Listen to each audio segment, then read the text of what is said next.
Well, ladies and gentlemen, welcome to the Stimson Center. My name is Brian Finlay. I'm the president and CEO here at Stimson. It's nice to see so many of you braving the remnants of the hurricane to join us here for what we think will be undoubtedly an interesting and engaging conversation this morning. I'm very pleased to have Stimson co-host this event in partnering with the Global Challenges Foundation. I think this is their debut here in Washington, if I'm not mistaken, the first event that they have done in a public forum like this.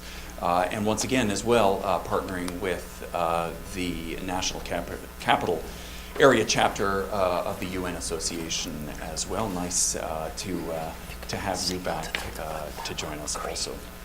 I think it's a propitious moment for us to be talking about grand issues of global governance at a time when it's clear that our global institutions are unquestionably being assailed on many fronts.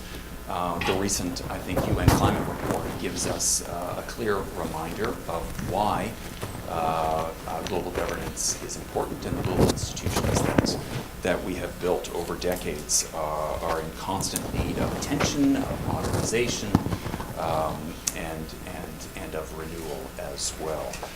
Earlier this week, as you are all aware, Ambassador Haley announced that she would be stepping down from her position as UN ambassador, and I think that I hope will spur in this country a renewed debate on global governance and America's role at the UN and global institutions much more broadly. Our Just Security 2020 program, which is your co-host here today, was designed to for the very purpose of having these conversations, to bring together uncommon constituencies to discuss these and other inherently transnational issues.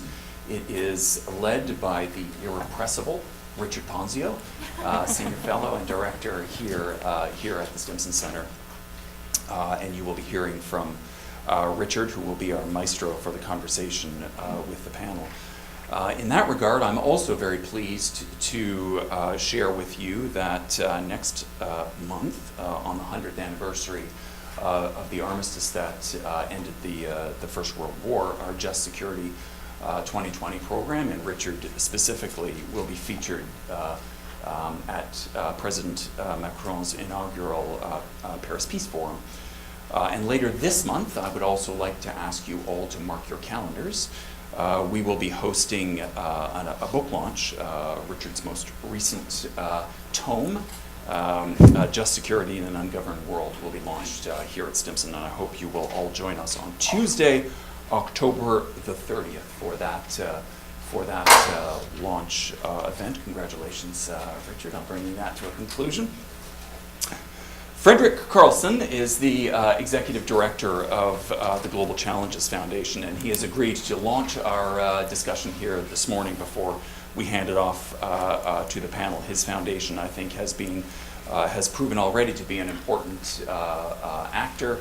He'll give you, I think, a little bit of the history of the foundation. He and the foundation have also been intimately involved in the Paris Peace Forum as well. Frederick oversees the Global Challenges Foundation's work and the New Shape Prize, which he will also share a little bit more about. It's a global call to share the very best ideas for global governance in the 21st century. This is an important contribution and a right initiative at the right time. I really want to thank you, Frederick, not just for that important effort, but also for being here today to participate in this discussion. You, I think, have his very impressive bio on the chair in front of you. He brings deep experience, not just thinking about these issues, but also from the field on human rights issues, as well as humanitarian responses around the world. I also want to welcome our other partner, Andrew Dahl from UNA-NCA, who will share an update on some of his work and some of the association's forthcoming work and activities through the fall. I hope you won't miss those activities either. We're very proud to be partnering with you again Andrew on this. And so without further ado, I'm going to hand the microphone off to Andrew, and then he in turn will hand the microphone off to Frederick, and then we will ask Richard to lead the conversation of this very impressive cohort of individuals that we have gathered for you on the dais. Without further ado, Andrew, welcome. Thank you again for doing this. Thank you very much. Brian, thank you very much for that wonderful introduction. Good afternoon. My name is Andrew Dahl, and I am the Managing Director of Programs and Membership for the United Nations Association of the National Capital Area. On behalf of UNA-NCA, welcome and thank you for joining us today. First off, of course, I would like to thank our partners, the Global Challenges Foundation and the Stimson Center, and especially to the Stimson Center for hosting this important event and their longtime partnership with UNA-NCA.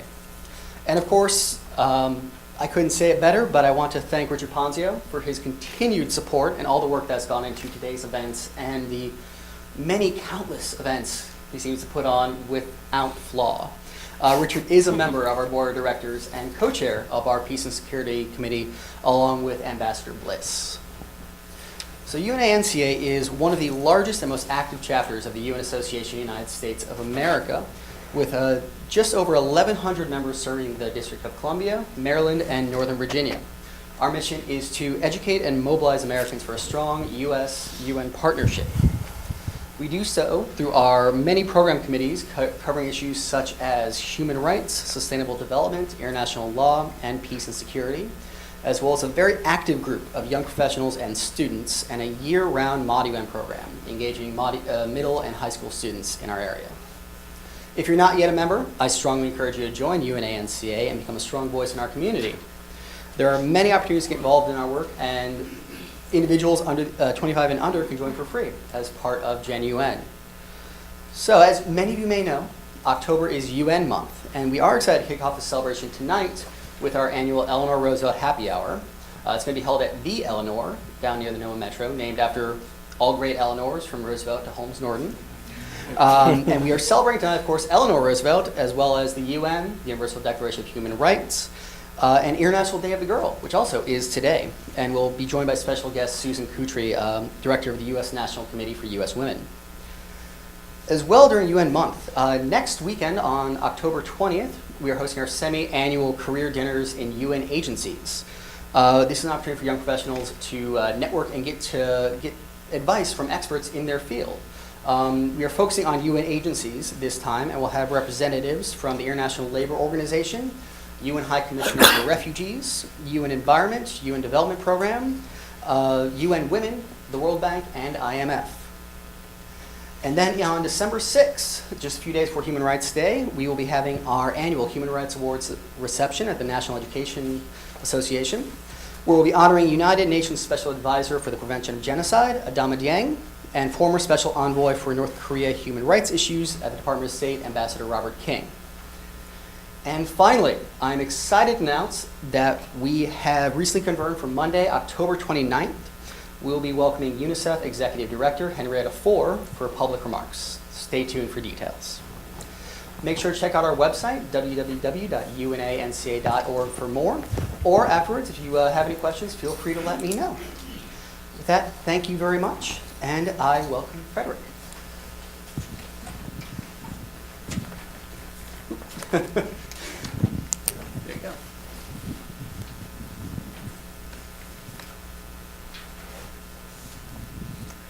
Good afternoon. My name is Frederick Carlson, and I'm the Executive Director of Global Challenges Foundation.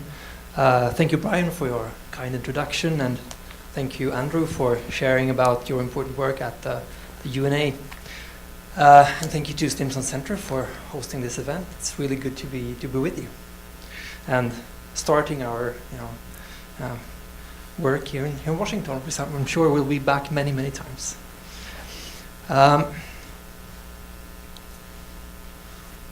We all know that the world is facing big challenges and grave risks. And I'm sure you all know that the definition of risk is often described as the probability of an event occurring times the impact of such an event. And Global Challenges Foundation was created 6 years ago now to bring the attention to a particular kind of risk, namely those having the kind of impact that is of a global catastrophic nature, in the sense that one such an event would be one too many. Global catastrophic risks, or GCRs, is a risk that have the potential to inflict serious damage to human well-being on a global scale, or even crippling or destroying modern civilization. And examples of such risks are those connected with global pandemics, nuclear arms, climate change or other large-scale environmental degradation, or the creation of AGI. Several of the global catastrophic risks are of the nature of having a low probability but that high impact. And many of them are not yet urgent. And so they have a tendency to fall off the often short-term business and political agendas. But even when the probability of global catastrophic scenarios are actually significant, the response towards mitigating those risks is often painfully slow. Because both as individuals and institutions, we struggle to grasp the scale and complexity of GCRs. And this leads to humanity facing levels of risks that would be unacceptable if applied to more probable events, such as flight crashes. And our incapacity to decisively mitigate catastrophic climate change scenarios, I think, is a stark example of this often slow response.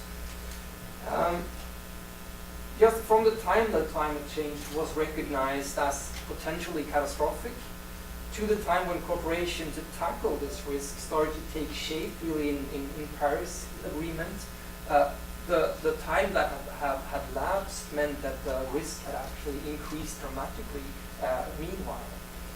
Over the past few years, we've continued to learn about the dangers of systemic tipping points, also within the scope of the Paris Agreement. Just recently, one of our board members, Johan Rockström, who I think is familiar to many of you, together with other scientists, published a study showing that even if the carbon emission reductions called for in Paris were met, there is a significant risk of Earth entering what these scientists call a hothouse Earth conditions, with global average temperatures being around 4 and 5%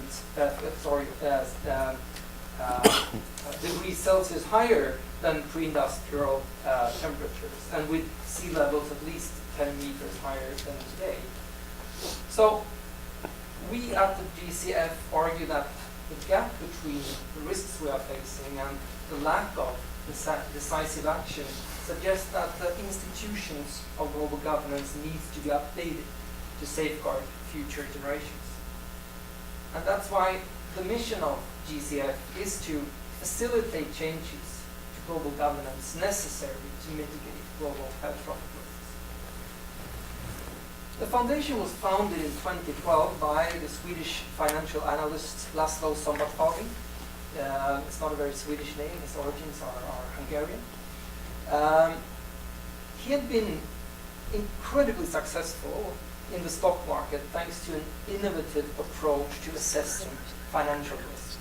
And throughout his career, he grew an interest in also the largest risks facing humanity.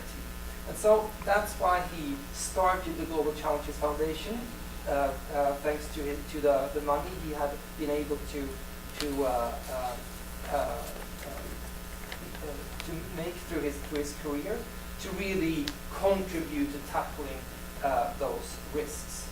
So let me give you just a brief idea of our work.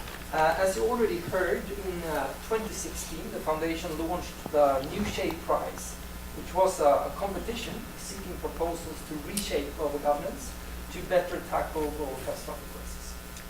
And the competition received over 2,700 entries from 122 countries. And 3 of these entries were awarded with $600,000 at the New Shape Forum in May 2018. I'm happy to have one of the awardees here at the panel today. The forum in May in Stockholm marked the end of the prize competition, but it was the start of a longer process to continue developing concrete proposals for change to global governance. And the first step of that process was to open up for applications for working groups interested in refining the best ideas from the prize competition. Today, 6 such working groups have been formed, and we are supporting them to continue to develop their ideas. An important milestone in this process will be the Paris Peace Forum. The working groups will present their work there at the Paris Peace Forum, the initiative of President Emmanuel Macron. And we've made it a clear priority to have a significant presence at the forum, as it is designed to be an important platform to global governance innovation.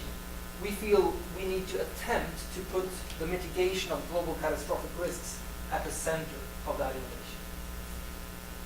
But obviously, to develop plausible and implementable proposals for global governance change needs to take significant time. So it's a work that needs to go on far beyond the Paris Peace Forum. So let me give you just a very brief idea on the 3-year strategy that we are launching this autumn. The first step for us is really on research. We are setting up a group of advisors and we are commissioning research to help us better understand the global catastrophic risk complex. Each of those risks are complex in themselves, but they are also interconnected in a complex adaptive systems that put really particular demands on global governance. So we want to understand that complex, and we want to understand better the demands that it puts on a global governance system. So that's the first thing we need to do. But then we have a few goals for this 3-year period, and it's in very short terms about supplying concrete proposals on global governance change in order to mitigate risks. And it's also to generate a demand for such change. So on the supply side, we will continue to call for and develop realistic change proposals that, if implemented, would mitigate global catastrophic risks effectively. But we also want to make sure to insert the global catastrophic risk perspective into ongoing processes for global governance reform. And then on the demand side, our goal is really to target decision makers and help them understand the gap between the governance that we need and the governance that we have today in order to mitigate the largest risks. And to achieve those goals, we hope to be an agile facilitator of change.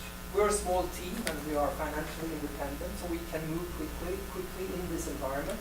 And we hope to be able to support others to deliver on our ambitious goals. So strategic partnerships and community engagement is a central part of our strategy. And so the New Shape process to continue developing the best ideas on global change, global governance change, will continue.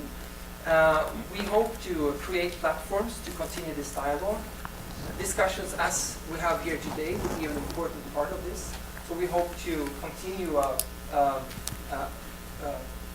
around to many key hubs in the world and pull together people like on this stage today to discuss those issues. We are also looking at repeating the New Shape Forum that we did in May last year. I would say a year or so from now. We're starting the plans for that. And we also are looking at the possibility to set up online environments for discussion on these topics. And so, as I said, these kind of discussions will be central to what we're doing, so I'm really happy to be here. I'm looking forward to hear the discussion as we'll have now for the coming 90 minutes or so. Thank you, Frederick, for the pleasure. Really, thanks for the inspiring, important work of the Global Challenges Foundation. Thank you, Brian, Andrew, and Frederick for setting the scene for today's conversation on the issues of tweaks or transformation, new models and strategies for tackling global challenges.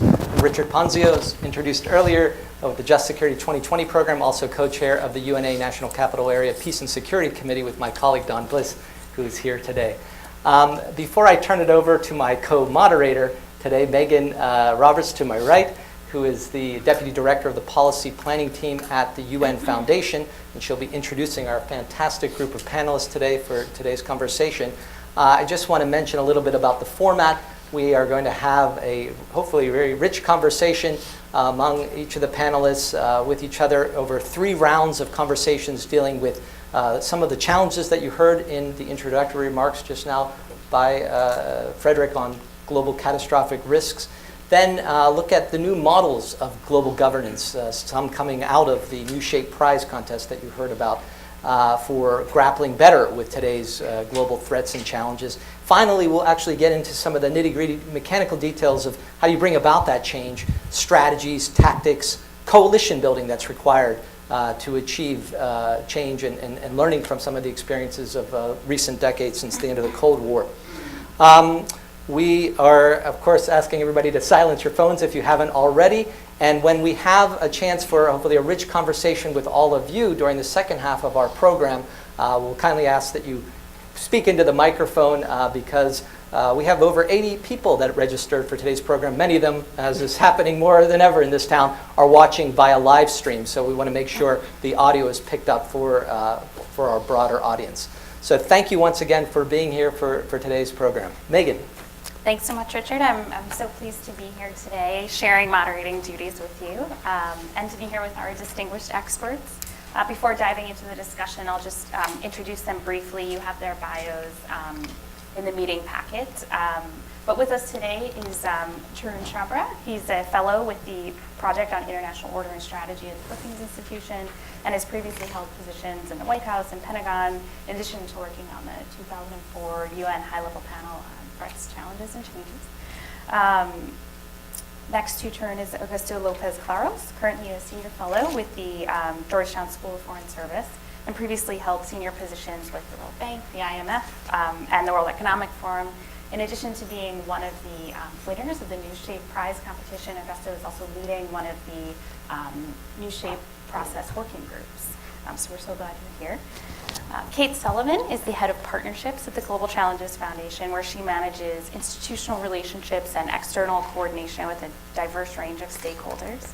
And Brett Schaefer is the J. Kingham Fellow in International Regulatory Affairs at the Heritage Foundation, where he analyzes a range of foreign policy issues, focusing primarily on the United Nations and its affiliated funds and programs.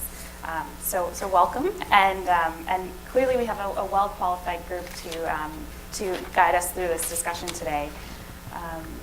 Jumping into the first round of questions, looking at current state of affairs, I'd like to kick off with you, Tarun. We're here today to talk about new models and approaches for tackling the world's biggest problems. But to do so, we really need to start with an understanding of the current state of affairs, where we are today. The main pillars of our current multilateral system were created over 70 years ago, and a lot has changed since then. Indeed, it seems a lot has changed in just the last few years.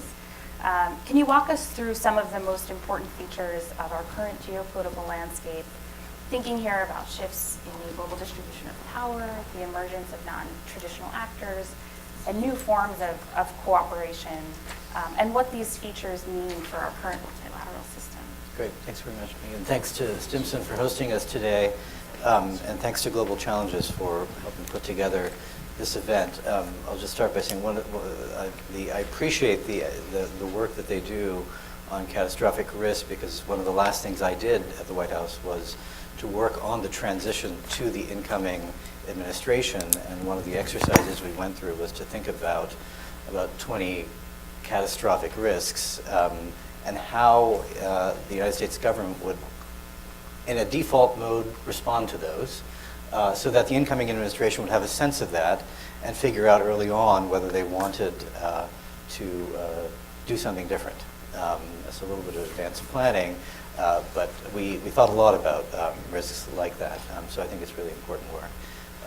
To the question, I guess I would just start by, I guess, pouring a little bit of cold water on all of us, right, for a moment, which is to say, it's become a little bit of a cliche around Washington now to talk about the return of great power competition, right? It was in the national security strategy, it's in the national defense strategy. Vice President Pence just talked about it in his speech on U.S.-China relations, but that doesn't mean it's not true. And we see it all around us. We see it when we think about Russian interference in our elections. We see it when we think about Chinese political influence operations. We see it in the way that the global development agenda is being contested, as one of my former colleagues here knows very well. We see it in the way that the international human rights regime is being contested right now. And it's happening in every domain. And I think that even though the top line of great power competition has become cliche, we all talk about it, there's kind of a bipartisan acceptance of it. What's less accepted, and I think we've not looked into enough, is the way that's going to impact every aspect of international life in ways that we've taken for granted for a very long time. And I think that includes, especially, global governance and the way that multilateralism has worked for a while. I think many of us have become accustomed to thinking about the multilateral model in the way that we did after the Cold War and up to somewhere in the mid-aughts, right?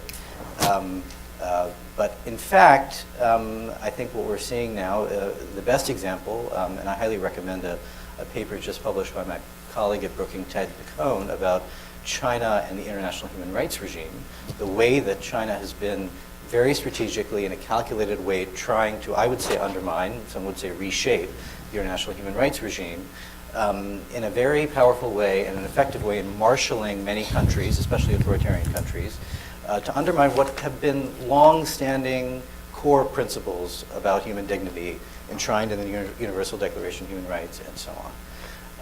And so I would just say, I think when we have to be cognizant that many of the things we'll talk about today are subject to intense contestation between the great powers, especially between democracies and authoritarian powers.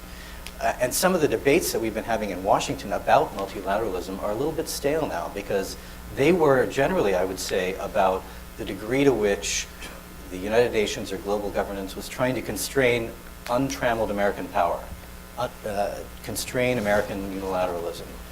That's not the case anymore. Now the question, I think, is about defending some of the core principles that are at the heart of the UN system, some of the ideals that are at the heart of the UN system, much more so than actually promoting them. I think they are under siege. And so I would hope that some of the debates we have in Washington actually begin to shift, that many critics of the UN, many critics of multilateralism begin to see that in competing with authoritarian powers, the UN and many of the values enshrined in that are actually assets to us, because we had the biggest hand in shaping them in the war. Now, there are some lessons to be learned, obviously, from the Cold War in this regard, but I would say it's going to be much harder in this round than it was before. We're not going to see Russia walk out of the Security Council over a Korea crisis. We're not going to see China relent and let things go in the way that they did for many decades. It's going to be a much more contested environment. And my prediction would be that we're going to go through a period, about a decade, where we're kind of feeling our way through the dark, because we don't know how exactly this competition is going to play out, and we don't know how committed Beijing and Moscow are to spreading the authoritarian model around the world, and how much they'll push back if we decide that we really want to speak up for free societies. Thank you, Tarun. Turning to the far side of our panel, Brett, you've written, of course, extensively about the United Nations over the years, the U.S. engagement with it. In addition, though, to some of the points Tarun has just made about great power rivalry today, the rising influence of authoritarian powers and how that affects the functioning of the UN system, what would you say are some of the basic elements of the current structure of the UN system as we now see it, in terms of both helping or hindering efforts to implement effective responses to some of the global catastrophic risks that Frederick referred to in his opening remarks?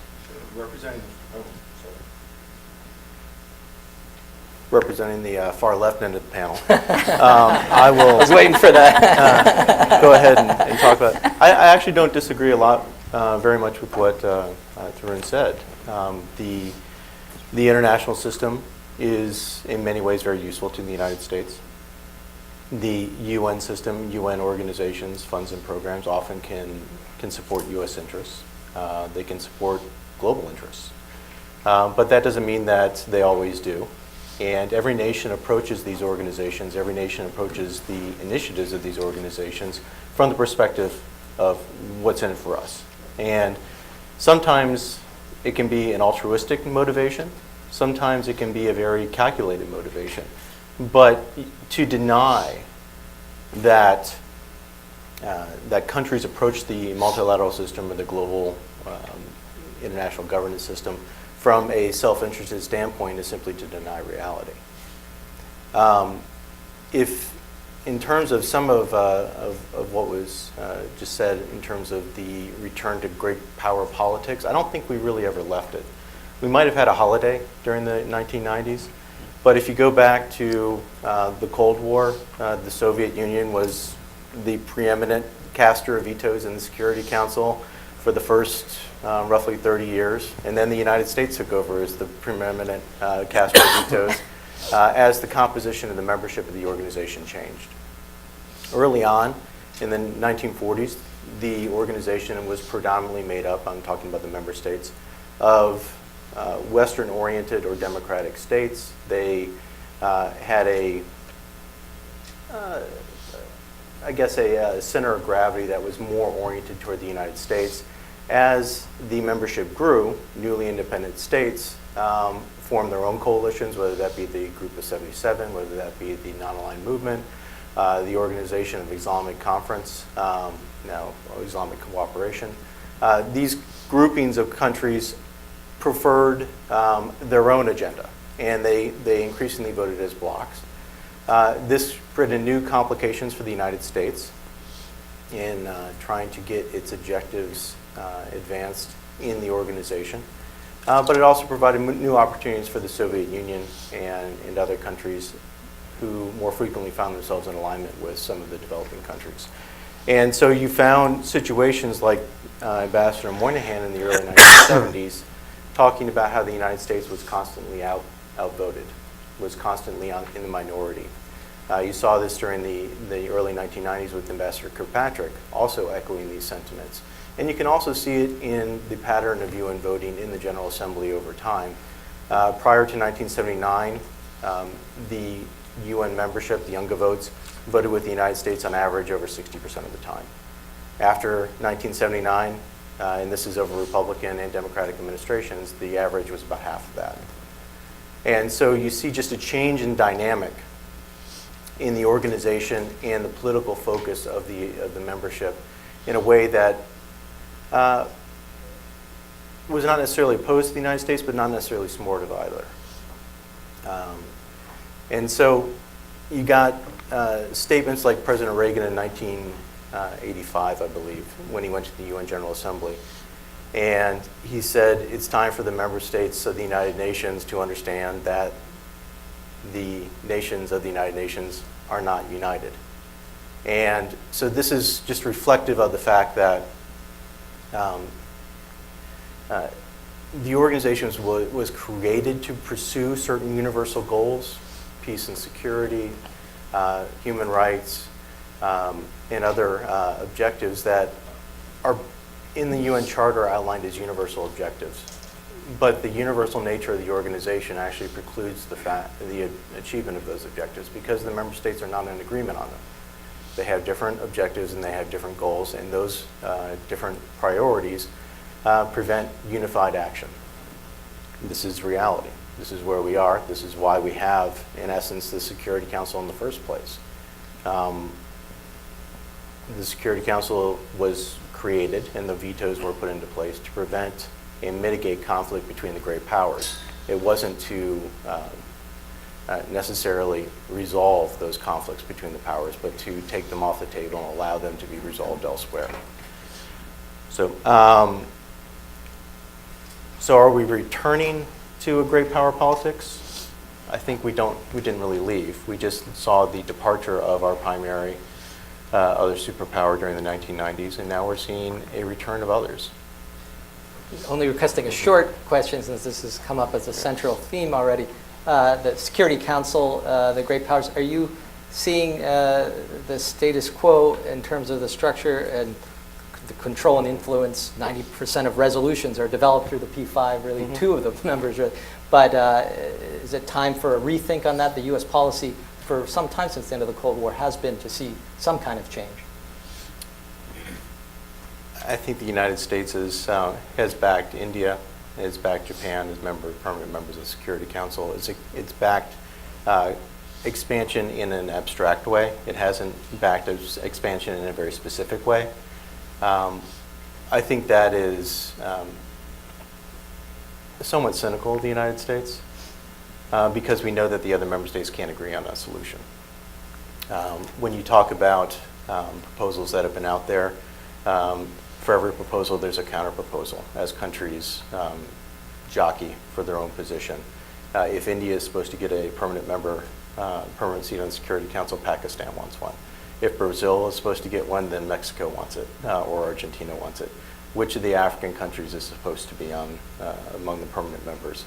When you talk about expanding the elected spots on the council, how many elected spots? Everybody sees an opportunity for themselves in that. And that has led to stasis, paralysis in terms of the reform agenda. I honestly don't expect it to move anywhere. So for those hoping for a grand bargain on Security Council reform, I don't see it. Great, thanks, Fred. Kate, Frederick talked a bit about how GCF is thinking about global catastrophic risks.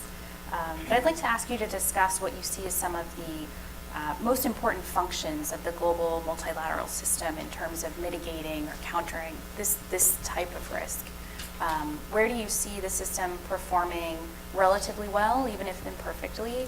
And where do you see the biggest or the most worrying gaps? Sure. For me, when we talk about the functionality of the multilateral system with regard to GCRs, I'll say GCRs because otherwise it's a big mouthful. I can kind of categorize that into three different ways. We talk about effectiveness and efficiency on one hand, fairness, and also comparative advantage. So with regard to effectiveness and efficiency, global catastrophic risks, GCRs, are constantly evolving. They're dynamic, and some of them are urgent. So the system has to be able to keep pace with this complex, evolving risk system. And at the same time, it has to be able to make swift decisions when necessary. And yet, you have to be able to hold members to account, right? So you can't have a decision that isn't enforceable, which is often what we see today. So in terms of functionality there, we're looking at efficient decision-making processes, but also the presence of enforcement mechanisms. And that's when we go into some more detail about the proposals that we look at, that's one of the things that you see most prominently. Fairness is a bit of a wishy-washy term. It's subjective. It means different things to different people. But I think we can talk about it in a very easy, a simple way.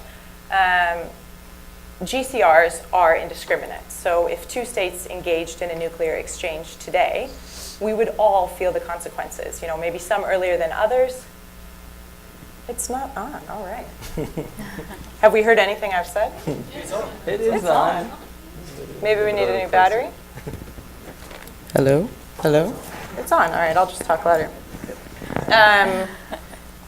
In terms of fairness, GCRs are indiscriminate. So the consequences will be felt by every individual and every state. And so when we think about what's fair in terms of the system, that means that all states, civil society, the private sector, should have a formal voice in developing and implementing the types of regulatory frameworks, the tools and approaches to mitigate them. And a lot of that goes to the power dynamics, talking about the Security Council, of who dictates how we cooperate internationally on these risks.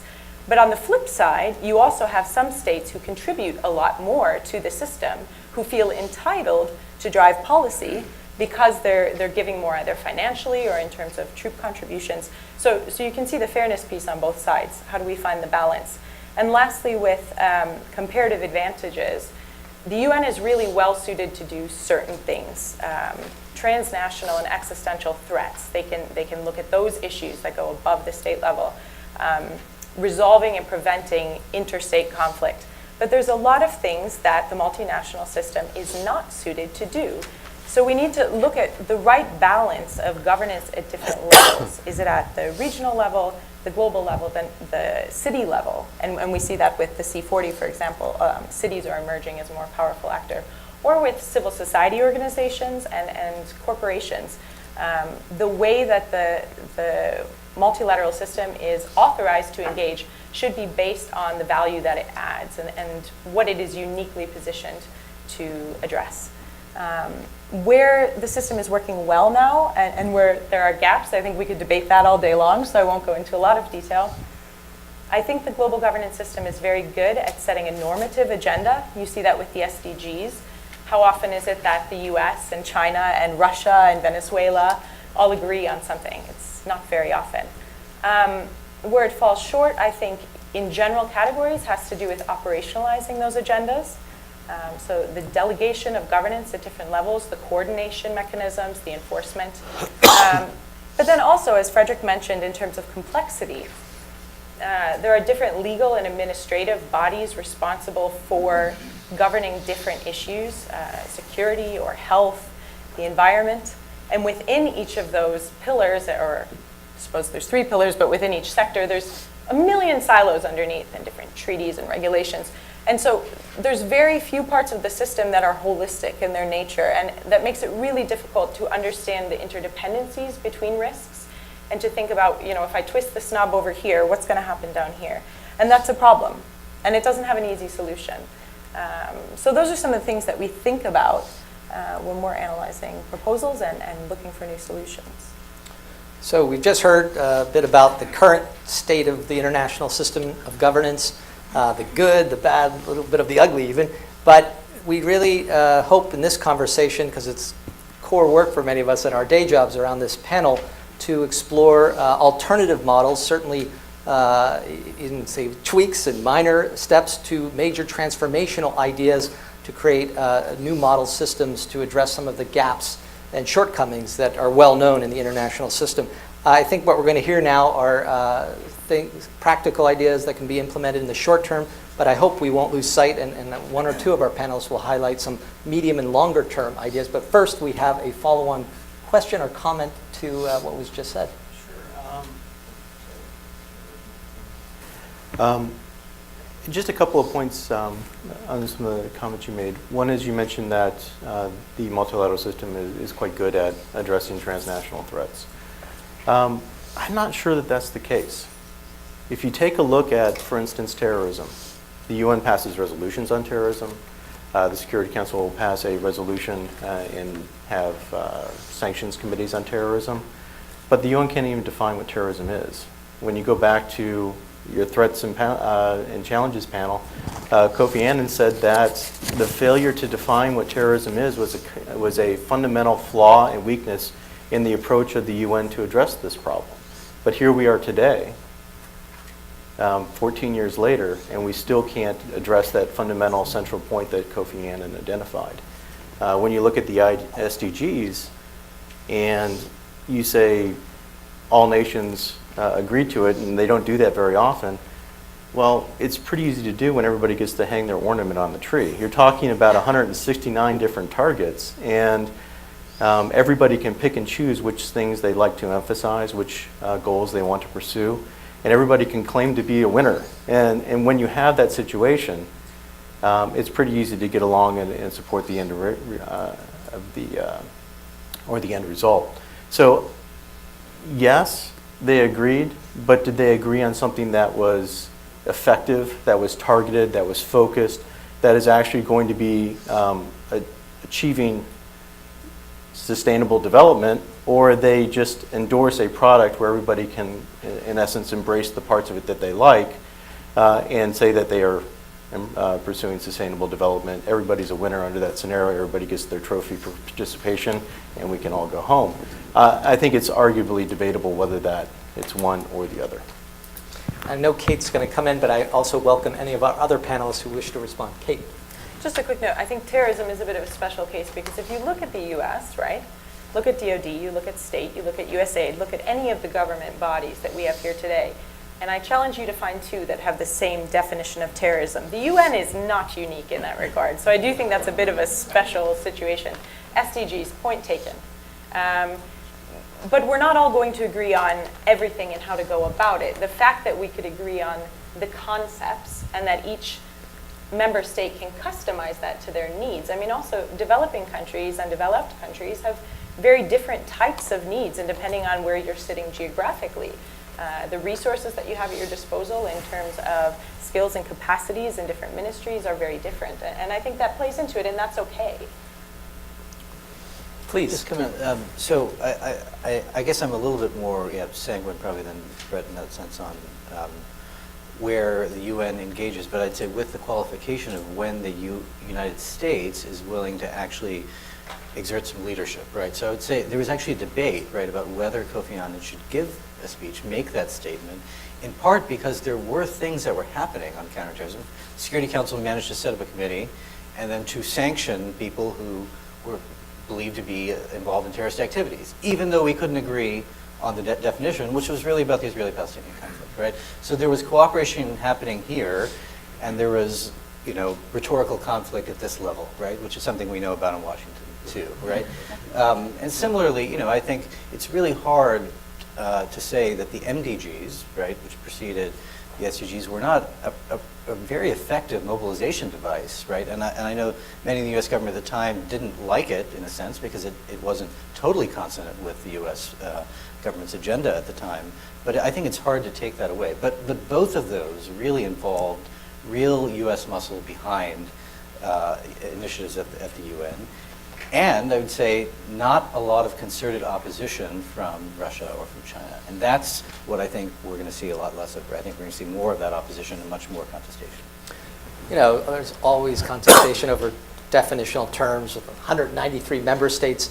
Terrorism is no exception. I think we're going to hear the word impact and effectiveness, as Brett also raised in so many examples of a criteria quality that we want to see behind any changes that we're proposing. Let's not forget, in the last couple of months, a new Undersecretary General for Counterterrorism has been established. I know just creating a new office doesn't mean impact. What is quite interesting are national, they call them preventing violent extremism action plans. This is the language that we call countering violent extremism in this town in Washington, happening in many UN member state countries.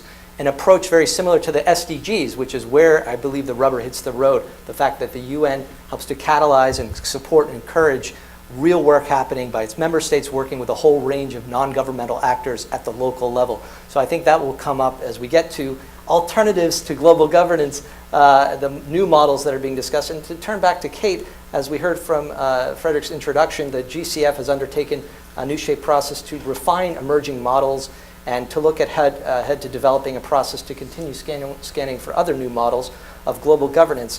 What do you look for in terms of solutions, responding further to Brett's points about a specific criteria, issues of impact, effectiveness, but also hopefully inclusivity and transparency. What also is the approach you take to facilitating dialogues like this one and your other programs to get to some of the best new ideas out there? Sure. Maybe starting with the facilitation piece, Frederick touched a little bit on where we're going now. We see ourselves as a facilitator. We see ourselves as being agile, and a lot of that means supporting initiatives that are already taking place and trying to build off of those and to build off of the networks of individuals and of institutions that are out there trying to find a better way of working. One of the shortcomings of the prize competition was that we didn't have very specific criteria. So that's actually something that we're working on now, is trying to hone the criteria that we have. And in general terms, we looked at some of the things I've mentioned, effectiveness, efficiency, fairness, comparative advantage. But we're also looking at the risk complex. We're looking at the viability, the acceptance, and the operationality. So that goes into more of the political analysis, what kinds of economic resources would be necessary, what are the actual legal mechanisms that would have to take place to trigger the kinds of changes that we need for different types of reform. And to your point earlier in the conversation, a lot of that has to do with coalition building. So we look at these models, and they're very different. You have some that are, and Augusto will speak to this, I think, quite comprehensive. They offer almost a menu of reform options that could be prioritized and sequenced in different ways to strengthen the system that we have. Sometimes you have proposals, we have one group that's come forward looking at emerging technologies and how those could be used as a tool to enhance the effectiveness and efficiency of the system that we have. And then there were other ideas that bring forward entirely new concepts, like providing legal rights to intangible assets, like the environment, for example. So it really covers a wide range of issues and approaches, and what we're trying to do is hone in on this criteria and really get it focused so that we have an objective way of assessing what could be a practical solution in a number of different scenarios based on how the geopolitical situation changes and a lot of other factors. That's great. Thanks, Kate. Augusto, I'm eager to bring you into the conversation. In addition to your distinguished research on and professional experience within multilateral institutions, we mentioned that you're coordinating this GCF working group. Can you tell us a bit about your proposal? What does it seek to deliver in terms of solutions? And because, as Kate mentioned, there are multiple elements within it, how do you prioritize the different reforms that you include? Right. Thank you, Megan. You know that I think it was in 1958 that Granville Clark, who was actually an advisor to Henry Stimson during the war years, said that in his view the time had come when we needed to create at the global level the kinds of institutions which we already had at the national level and which were basically the basis of peace, security, and prosperity. You know, he made the argument that nobody today, that is 1958, would challenge the assertion that having a legislature, having a judicial system, having an executive, having a monetary authority, having a police force would actually were founding elements of peace, security, and stability. And in fact, he made the point additionally that where these institutions don't work, well, we have poverty, we have underdevelopment, we have other kinds of political and social problems. It seems to me that this point is far more compelling today than it was in 1958 when he wrote about it, for a number of reasons. First of all, we are far more interdependent today than we were at that time. Secondly, I think there is broad recognition, and I would say even in places like Russia and China, that national governments and national institutions are no longer able to cope with what are essentially global systemic problems, right? Whether it is climate change, and Brian in his introductory remarks already referred to the latest report from the UN. I spent some years at the IMF, and for me, risks associated with the operations of the financial system are very present in my mind against the background of the 2008 financial crisis. And so, we live in a world in which we have a globally integrated financial system, but we, in fact, don't have a global rule of law that would ensure that the system works effectively, right? So, in a sense, our proposal essentially started out with the question, against the background of the work done by the likes of Clark and by the ideas put forward in the 1940s and 50s by people like Albert Einstein and Bertrand Russell, is essentially what are the kinds of institutions that we need today in order to deal effectively with these catastrophic risks and other global problems which need to be solved with urgency, because the costs of inaction are much, much larger today than they were in the late 1950s and early 60s, right? You know, one is impressed by the scope of Clark's proposals in world peace through world law, but not much happened when people ignore them. You know, we entered the Cold War and we had decades of, I hate to say it, but, you know, sort of stability of sorts.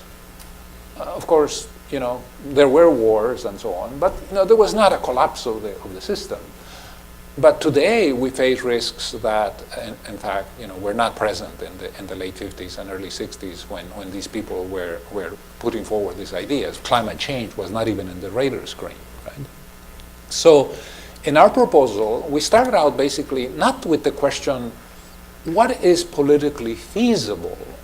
Because if you frame the debate in that you know, with that question, then you're basically forced to tinker at the edges. You're forced to come up with proposals that, you know, move this little piece here and move that little piece there. And so our question was basically a more fundamental one, is forget about the political feasibility of proposals. Let's actually ask, what does the world need to deal with some of these risks, right? It seems to me that is a more fundamental question. We deal with the politics later, and that, I think, is what some of the work that the Global Challenges Foundation is trying to help working groups like my own to do, right? Let me give you a couple of examples of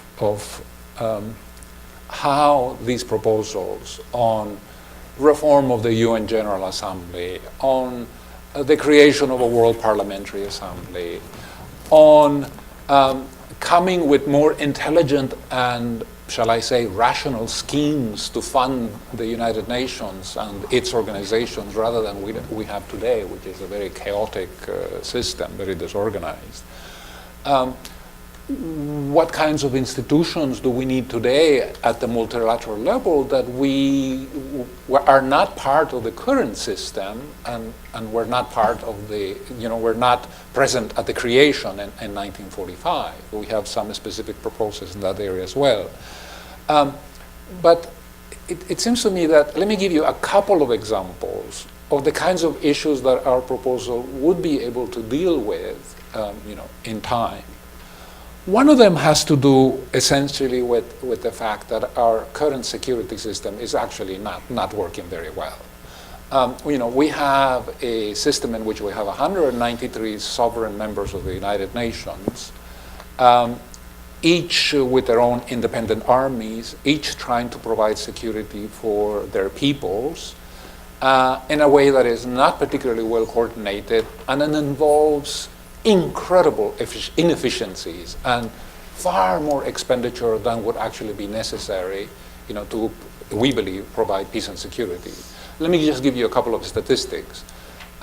Some work has been done on assessing the cost of Afghanistan and Iraq since 2001 and 2003. There is data available. There are researchers that get excited about these questions. And when we look at some of the latest data on this, the numbers are really quite overwhelming. The direct costs are in excess of $5 trillion. Because the United States has been running budget deficits without interruption, without exception, since the early part of the previous decade, the funding of this expenditure was actually done by issuing public debt. So you need to factor in as an additional cost the $3 trillion or so of interest payments on the additional debt that was issued to fund this, right? There is another trillion or so, which I found surprisingly large, but so the experts say, of expenses having to do with taking care of soldiers and veterans and others who have been injured, you know, healthcare costs associated with that. So by the time you do the accounting, and by the way, this doesn't include the opportunity costs, right? In other words, what would have been the impact of spending $9 trillion over the last 18 years in strengthening American infrastructure, in strengthening the sort of spending on research and development to tackle you know, illnesses and so on, right? But that aside, put that aside. That presumably is another big pocket, right? So to come to the conclusion, we basically have a system which does not provide peace and security as called for in the UN Charter, which is incredibly inefficient and costly, and therefore is a complete failure. I think it is a catastrophic failure, right? So in our proposal, we think about these issues and we think, well, might there be a better way of running the world on the security area? And we go back to some of the proposals made in the 40s and 50s that put forward the idea of creating an international security force. We call it a peace force, attached to the United Nations and funded by its member countries. Just because we're going to definitely want to ask our panelists to respond to some of these concrete proposals. So very briefly, can you just mention the direct nature of this peace force? Is it a standing one, or is it contributions directly members joining from member states, or is it battalions within national armies?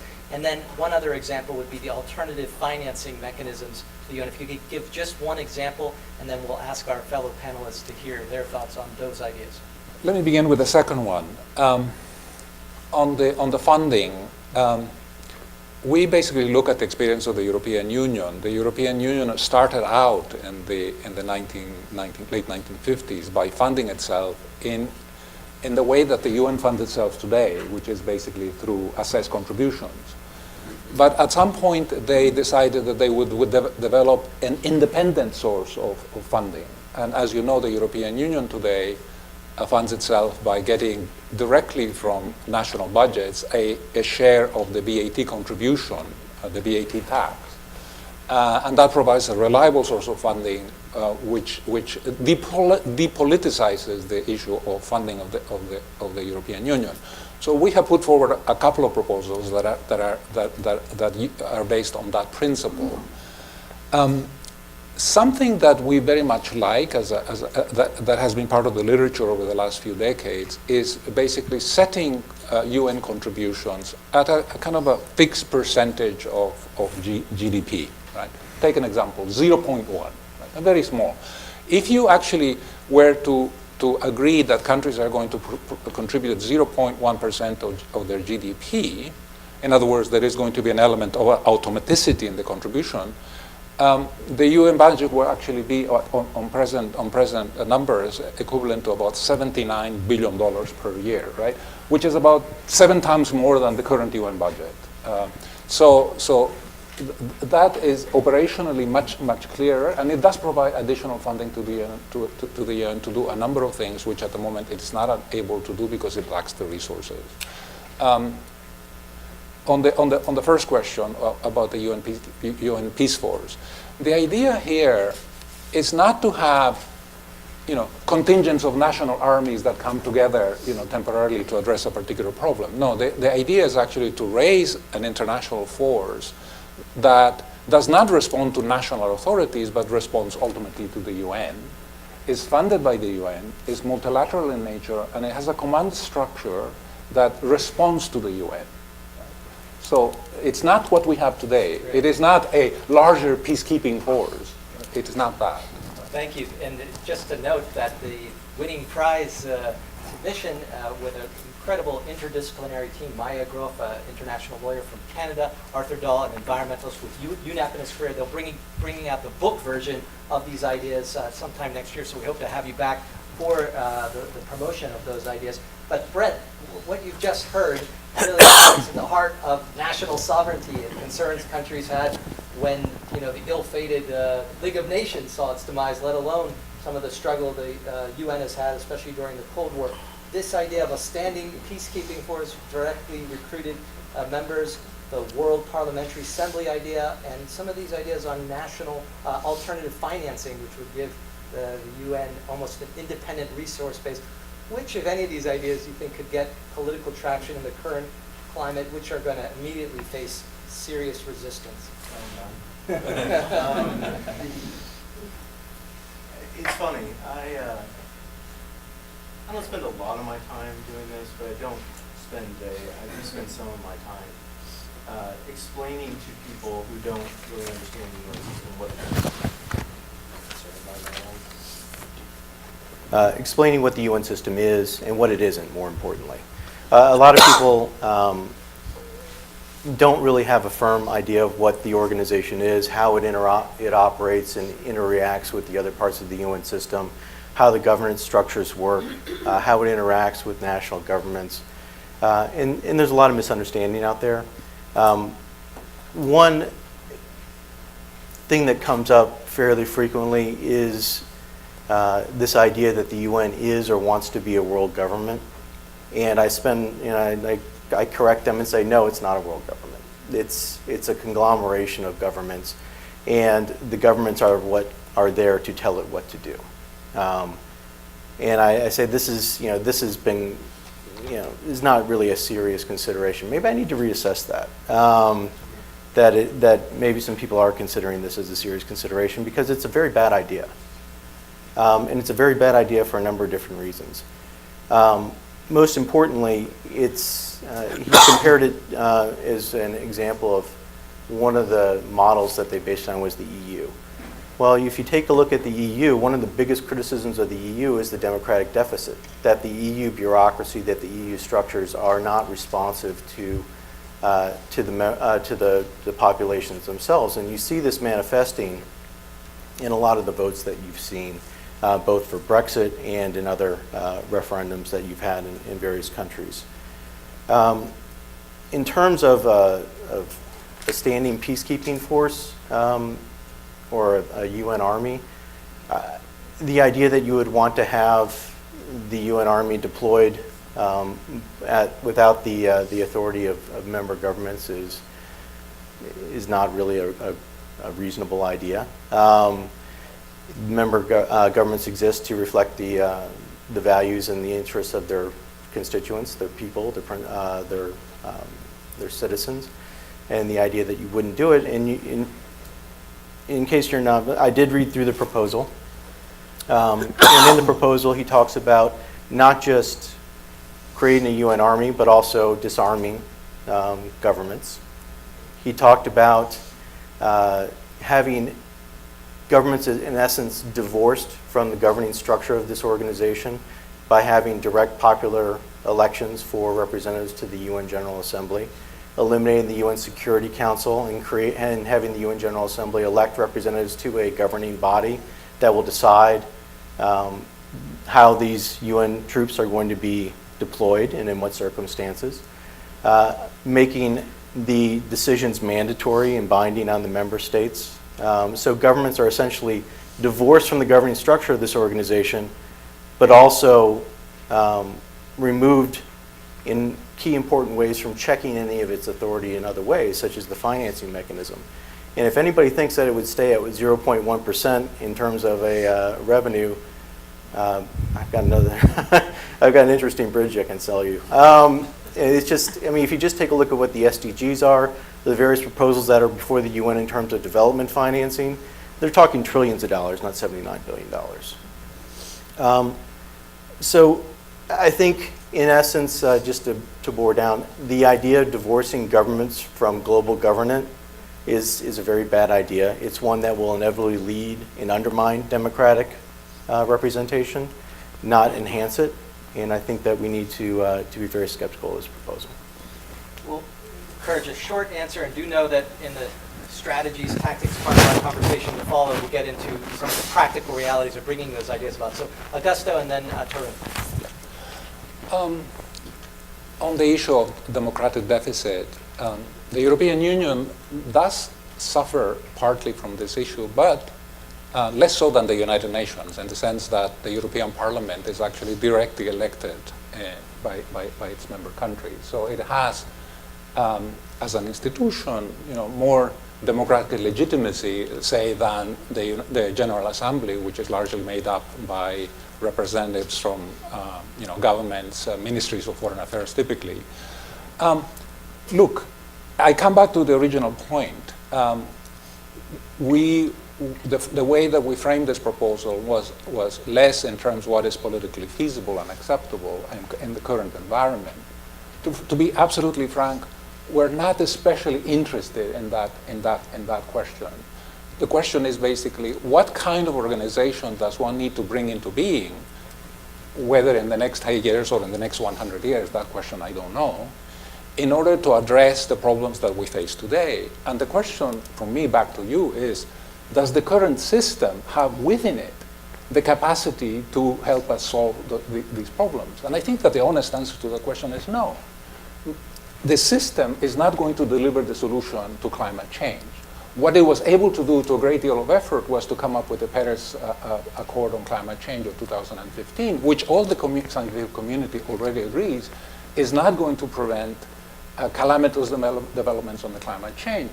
Therefore, it seems to me that we need to think more ambitiously. And then finally, the last point. It is not that we're proposing to divorce governments, from global governance mechanisms. On the contrary, it's quite the opposite. In the setting up of these new structures in the next 10 years or the next 100 years, they are based on the participation of governments in the same way that the Commission in Brussels is made up of the governments. It is the government representatives that make the decisions. They have a voice in it, but it is a voice that brings together common interests in the search for common solutions. Sharon? I kind of feel like we're at a multi-faith service. Different churches up here in a way, right? Just they're very fundamental, views that really. But I guess I would say this. I think it's worthwhile to kind of think about proposals that might not be feasible in the near term. I don't have any objection to that. If you how did we get to the UN system after the Second World War? Well, you could probably you can trace its genesis back to discussions in the Hague conferences in the late 19th century and the early 20th century, right? And there's an intellectual history there that you can, So I don't have any objection on that front. I just think but there are two things that I would raise. One is when we talk about global governance, when we talk about cities cooperating, right? What we're really talking about is we have substantive disagreements about policy choices and who decides. So we're basically saying we, the elite who live in big cities, I'm one of them, we don't like what our current government is doing. So we'll band together as cities and do something different, right? And we'll say, that's global governance. Well, we're fighting the issues, and the question is just what's the platform for doing it, right? And it's the same thing when we talk about global governance writ large, which is it's a struggle between your expertise and my expertise, and we should let the technocrats decide because we like the technocratic answer better than what national governments are providing, right? We should be honest about what it is that we're actually fighting about because otherwise we can call for new arrangements, but we're not honest about the core of the debates, which is we value different things. We have different visions of the good life, and that's what this is really about. I do think, though, that we have to be cognizant of the risk, right? I would not be surprised if this conversation appears on Breitbart with, this is a discussion about black helicopters, right? A serious discussion about world government and whether there should be black helicopters. We live in an open society, we should have these debates. But if we talk about things at a moment, right, when the European Union can't hold together the Eurozone, right? And we're talking about a world government, right, and a world central bank, potentially, something along those lines. We have to be very cognizant of the environment we live in, right, and the political environment we live in, and the backlash that's involved if we take some of these ideas seriously when we know what the political tolerance is for some of these ideas. So I think that is the risk, I think, when we talk about some of these things. And just to follow on that, and bearing in mind the landscaping that you gave us at the outside of our conversation, do you see spaces that are actually ripe for reform? And if so, what would you attribute that to? Yeah, so I think counterterrorism was a good example, right? It was an area where there was initially concern about the U.S. policy because they thought counterterrorism for U.S. policy meant unilaterally invading countries in the Middle East. And then the Russians saw and the Chinese saw they had terrorism concerns too. Now, we were talking a minute about using emerging technologies, right? Now we were talking about preventing violent extremism. Now, combine those two, and I can tell you that there are probably people in Beijing who would love to say, yes, I like putting those together because that's what we're doing in Xinjiang right now. And we are we're putting 1 million people through re-education camps, surveilling them in their homes, and telling them that their way of life and their religion is unacceptable. We're preventing violent extremism. Okay, so that's where you have to be on guard, right? In that sense, climate change, right, is an example where I think some people in the U.S. government took credit for kind of cajoling Beijing in the last administration, right, to warm up to COP21. I think what actually happened was it became politically unviable domestically in China to maintain what they were doing. Elites in big cities didn't like the pollution. They knew that long term it was not sustainable for their own population, so they came to the decision themselves to sign up. And that's not to say that international institutions didn't matter. I think the IPCC made a huge difference in educating people about what the trends were going to be. I think that civil society had an impact in helping mobilize domestic parties in China to kind of equip them and think about the tools and so on. But that and other cases where that has happened, because there's also taught a lesson to the Chinese. They have one of the things they've been trying to do with respect to international human rights is say civil society should be subject to the rule of law, and that means they decide who civil society is and what they're allowed to do in China. Because there are cases like climate change and others where they were effective in pressuring the regime to kind of shift course. So we're now moving into the last round, and there'll be plenty of time for discussion with everyone here. But we really want to get at some of the questions about the feasibility, the practicality, because it will talk about mobilizing political will in our societies, the coalitions that will be necessary, strategies, tactics. We were going to start off with a question for Tarun, but we'll come back to you in a minute, let you catch your breath, and then return to Augusto and Kate to hear some more specifics of these working groups we've been hearing about coming out of the New Shape Forum that were introduced by Frederick.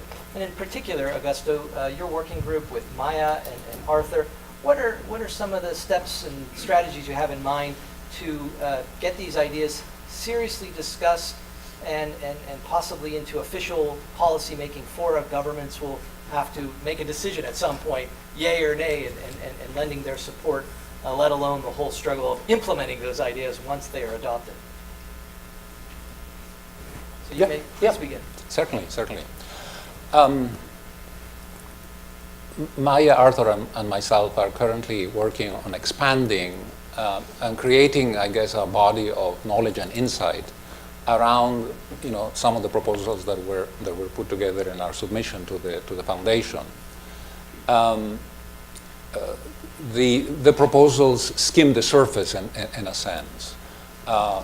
The ideas on developing new funding mechanisms for the UN are essentially one short paragraph in the submission, but we have been thinking about this in a broader way, looking at the issue of alternative funding mechanisms. And we're doing this in the context of actually a book that we are writing for Cambridge University Press, which will come out in 2019, which essentially will provide some of the granularity which is absent in the submission because of space constraints and because it was a different sort of context. What we hope to do is essentially then use the book as an instrument, to essentially generate, perhaps organize an annual conference and then bring together a group of experts and colleagues who will help us think through on some of these issues. Let me give you an example so it doesn't sound a little bit abstract, right? One of the issues that we want to look at is the current system of international organizations which are attached to the United Nations, effective and prepared to help us deal with some of these catastrophic risks.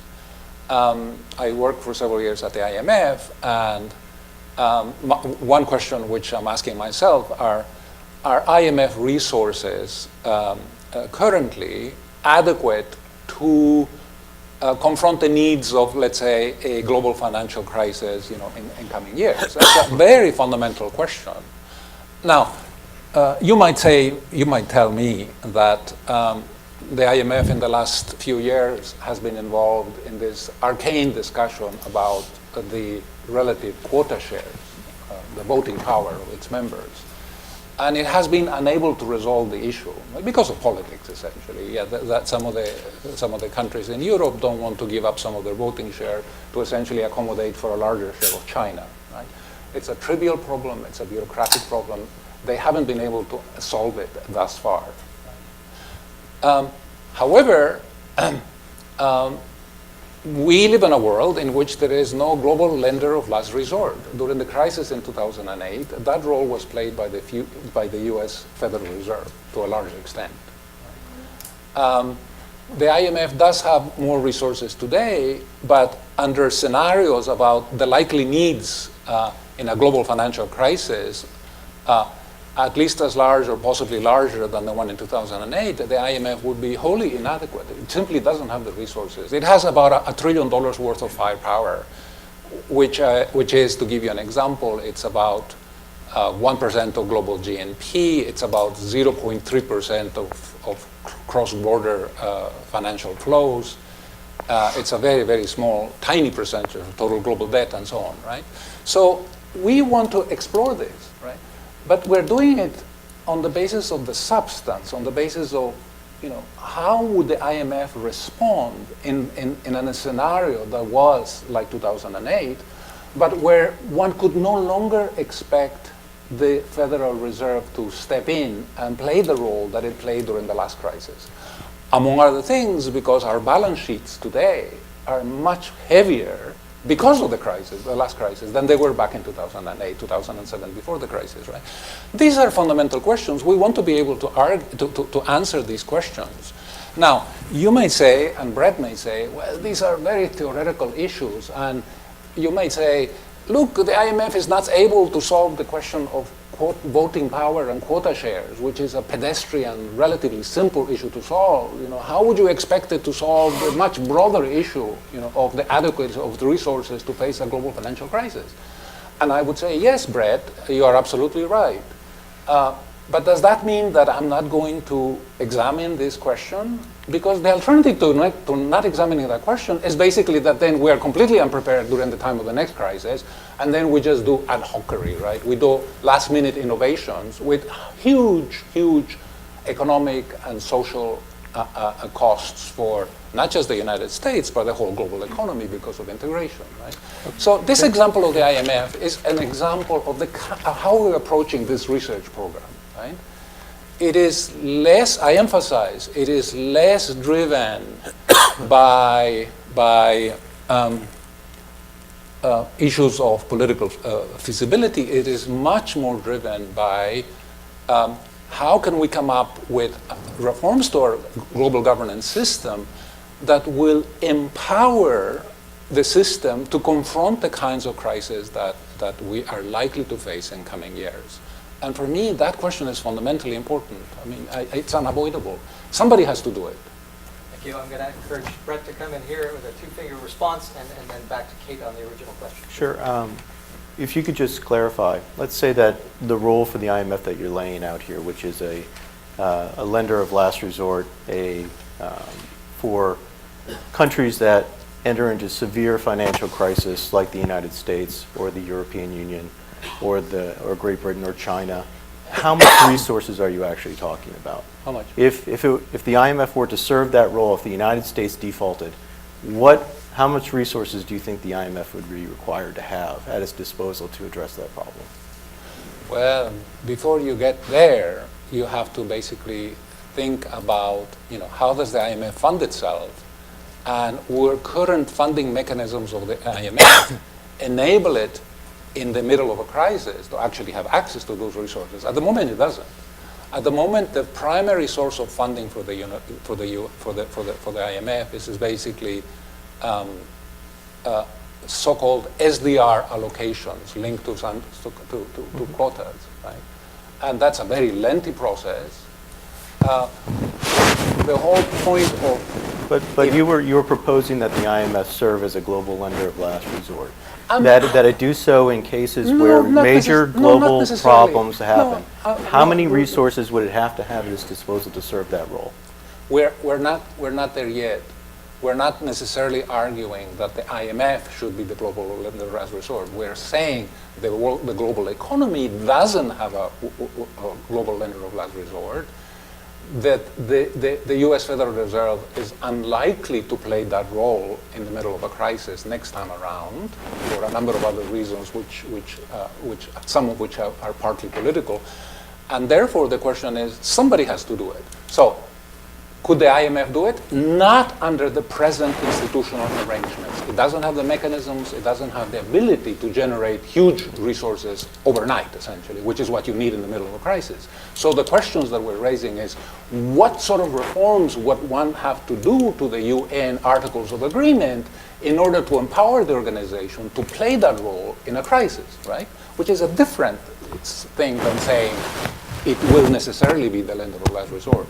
On the issue of the resources, what sort of volume are we talking about? We don't have answer to that question because we don't know what the nature of the next crisis is going to be, right? But the issue is more qualitative, which is that $1 trillion, which is the current firepower, is nothing compared to what was actually used in terms of interventions during the last time around, and what would be necessary in some kind of scenario in the future for a future crisis. Sure, we could continue this. We'll allow Tarun to briefly Just very respond, and quickly, then to Kate. On this point, I think there's a place between, because while the IMF might not become the lender of last resort, if the Chinese economy collapses, the United States economy collapses, it does need to serve, I think we could all agree, and I think Beijing and Washington could agree too, in its traditional role, but right now that role might be imperiled because it doesn't have the reserves it needs to deal with the kinds of threats that it's dealt with in the last few decades, for example. Right. But that's a case where Beijing and Washington might agree, and that's precisely why we might get cooperation, especially because we don't want a crisis like that to expand, Right. to impact our economies, right in the long run. That's kind of the theory here. My point is that the IMF is completely unable and is likely to stay unable, or any other institution is unable to address a crisis, a financial crisis in a major economy. If you're talking about a situation where the intervention has to occur, by definition, it's going to be in a developing economy or a lower middle income economy that is within the capabilities of that organization. And we're unlikely to ever provide it with the resources necessary, or would it be capable of intervening to prevent the full-scale collapse of a major economy? So on financial crises and major security threats, no doubt about it, the core members, 5 permanent members of the Security Council, other major great powers will need to be involved.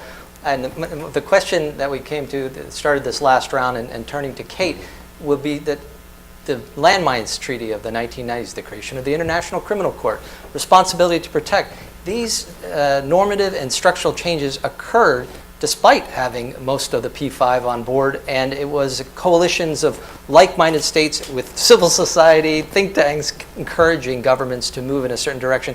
What are some of the ideas from recent decades that you're taking into the work of these working groups coming out of the New Shape Forum to affect changes in the near and maybe longer term?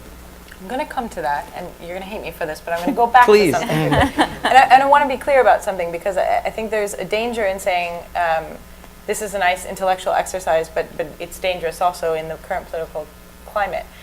The GCF is totally agnostic towards the solutions, just to put that out there. We support people who think innovatively, and there's a lot of ways you can cut the cake. There are people who think the UN shouldn't exist at all, that it's completely worthless and should be scrapped. There are people who think that it should be enlarged and empowered. They're viable conversations to have, and we're trying to promote the conversation. It's an excellent intellectual exercise because these are practical problems, and you need to push the boundaries of what we think is feasible if we're going to find a better way of working. Going back to your question, in terms of what we're looking for and the experiences, we see a lot with kind of having a sandwiched approach. So you're reaching out to the decision makers and the people who influence how they make decisions. But at the end of the day, it's their constituencies who are going to affect the decisions that they make.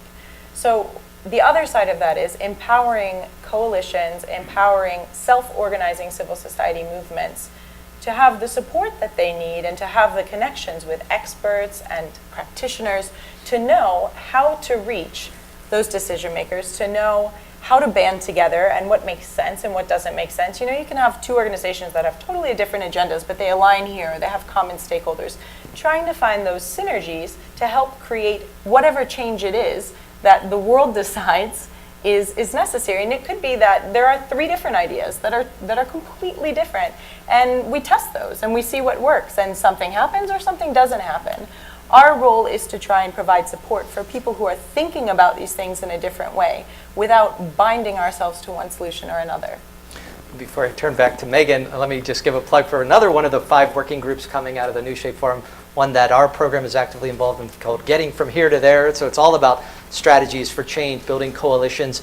We're broken down into 4 subgroups. We're starting with values and principles. That's essential to be the glue, what brings people together to work on ideas, whatever specific alternative models, short, medium, and long term. That's in our strategy for reform working group. I'm particularly focused on a coalition building group that's just doing a mapping of all the different individual organizations that would be part of a natural coalition for some kind of international systemic change, but also not just organizations, individuals, but there's a number of networks and campaigns out there, including one called UN 2020, which we'll talk about, I think, later in today's program. The final area of work is on global governance innovation priorities, and it's not just the ideas that come out of this New Shape prize contest, but setting up an online platform to solicit ideas from far and wide over the next 2 years. So you'll be hearing more about that as a practical activity follow through to the New Shape Forum and a way of hopefully contributing to formal discussions that will be happening on the eve of the UN 75th anniversary in 2020. But back to Megan, and we'll be rounding up this part of our conversation. With the Last questions. So for Brett, I'd love to bring you back in. We talked a little bit about the role of U.S. leadership around reform, and would just like to ask you to speak a little bit more about your view on whether real change at the UN comes when the U.S. is exerting leadership, or are there other pathways that should be considered either to achieve modest reforms or even for more substantial structural reform processes? I would argue that reform in the UN is tough no matter what the circumstances are. And partly that is because the member states have a very different idea about what the organization is supposed to do and how it's supposed to operate and what its focus should be and where its efforts and resources should be dedicated. If you look, the Secretary General, Guterres, has announced 3 major reform proposals. One is on the development structure, one is on the management structure, one is on peace and security. But if you look into that proposal, you see a number of general initiatives. One is on financing, one is on structure, efficiency gains, one is on devolving decision-making to more to lower levels in the organization to increase nimbleness and responsiveness. You can take a look at the structure in order to address prioritization of peace building, for instance. Now, before we had this event, I went back to 2005 to the World Summit document. I went back to Kofi Annan's 1997 reform proposal. I went back to Boutros Ghali's Agenda for Peace. I went through all these things. What do you see? Efficiency is a problem. We need to focus on that. We need to improve our human resources problem. We need to address internal justice and accountability. We need to start focusing on development as a major focus of this organization. We need to focus on peace building in post-conflict situations. We need to address terrorism. We need to all the things that are currently part of the Secretary General's proposal and do need to be addressed were also core tenets of those previous reform proposals. So it's not that we don't recognize what the problems are. It's just that the institution is very resistant to reform. And getting the changes in place to actually focus it on those changes is incredibly difficult. And sometimes we focus on the form rather than the outcome. For instance, they're reorganizing the Department of Peacekeeping Operations and the Department of Political Affairs into 2 different departments. Department of Peace Building and Political Affairs and the Department of Peace Operations. Okay, so what they're doing is they're taking the functions of these these two bureaucratic structures in the organization and sort of realigning the priorities within. Maybe that'll work. Maybe that'll improve things. But you're really just sort of moving boxes back and forth within the organization. I'm not saying that it's a bad idea, but I think we need to be realistic when we talk about UN reform that we've been down this road many, many times. And that oftentimes we talk about reforms 8 years after the first ones are proposed with the next Secretary General who recognizes the same problems that were there before. And so we don't really get the results that we were hoping to get from the previous reform package. Now, as far as the U.S. Role in this, the U.S. is critical. The U.S. is the largest financial contributor to the UN system. It's generally one of the most well-staffed missions up at the UN. Its personnel, diplomats up there are incredibly well reformed. They pay attention to details at a very microscopic level. They do fantastic work. Other member states generally rely on a lot of U.S. diplomats to actually inform them about the potential implications. For instance, on the scale of assessments, the U.S. runs models on what the implications are going to be for changes in the scale of assessments. Other missions come to us for those estimates. So, I mean, the U.S. does a great job. It's instrumental in a lot of these proposals. But looking back in time, when do we see major changes? We generally see major changes when there's some kind of a scandal or some kind of an issue where the United States presses it through its financial leverage. Up until 1994, for instance, the UN did not have any kind of inspector general equivalent. The U.S. withheld money until the UN had created the Office of Internal Oversight Services. It's not truly independent, but it's better than what was there before, and we didn't have anything like it before that. When you take a look at the oil for food scandal, this led directly to a lot of the reforms that were adopted in the 2005 agenda in terms of the procurement task force, in terms of internal oversight and tracking of funding back and forth between the missions in the field and the UN headquarters. It's not great, but it also set the stage for the global service delivery model, which is an essential part of what the Secretary General is proposing right now. It set the stage for Umoja, which is a universal computerized system for tracking expenses and payments within the UN system. So there's a lot of things that were put in place simply because, as a reaction to problems that became so obvious that they had to be addressed. Another one was the Human Rights Council, which I'm not a big fan of, but it was done because the Commission on Human Rights before it was an obvious embarrassment to the point where Kofi Annan said it was a stain on the reputation of the United Nations as a whole. When you say that, you've got to replace it. So you have a new body. I don't think that it's truly all that much different, but nonetheless, the old one was abolished, the new one was replaced, and we got a reform. So the U.S. not only is instrumental in reform inside the system and working with other member states, but it's also instrumental as a spur for reform through its financial leverage and through its pressure, not only just with the administration, but with Congress as well. Please start thinking about your questions. I promise this is the last one, but we don't want to miss the opportunity to hear from Tarun because he was part of the team that shaped the 60th anniversary summit 2005. The ideas coming out of the high-level panel on challenges, threats, and change that you were involved in, Bruce Jones and other colleagues.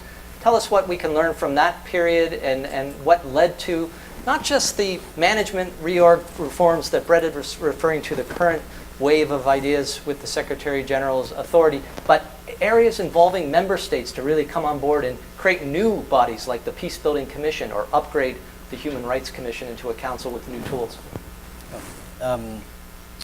So I just a little vignette here. I remember working through some of the proposals with the panel that ultimately recommended these to the Secretary General, and being at a meeting where we had Evgeny Primakov, who was the Russian representative on the panel, and Chen Chichen, who was the former Vice Premier of China, who was the Chinese member of the panel, and going through some things that really fundamentally contravene Chinese policy, Russian policy, like the responsibility to protect, especially after the war in Kosovo, Even things like the Peace Building Commission, there was really had a lot of concerns about imposition of sovereignty, and even the idea of post-conflict reconstruction they thought was a pretext in a way, or legitimizing the unilateral use of force, right, by the United States. And I was frankly shocked as kind of we ticked through some of these proposals, and they didn't dissent. Basically, what we got was Chen Shu-chen said, that's very controversial. But he was not willing to veto it. And that moment was kind of exhibit A of a different phase of Chinese foreign policy. When Beijing decided it did not want to raise its hand and be the obstructor, when you basically had a pretty large consensus, right, behind a bunch of proposals. So that's not to say there weren't other democratic states that pushed strongly against responsibility to protect, like India at the time. But it was a different phase. And so I look back at what was done in that period as an artifact of just a different geopolitical time. I do not think that you're going to get proposals like that through today, because both Russia and China are in different phases. And that has emboldened, I think, many other actors who definitely opposed a lot of what was in that report, but didn't have the weight themselves. Pakistan was one of them, for example, to really bat them all down.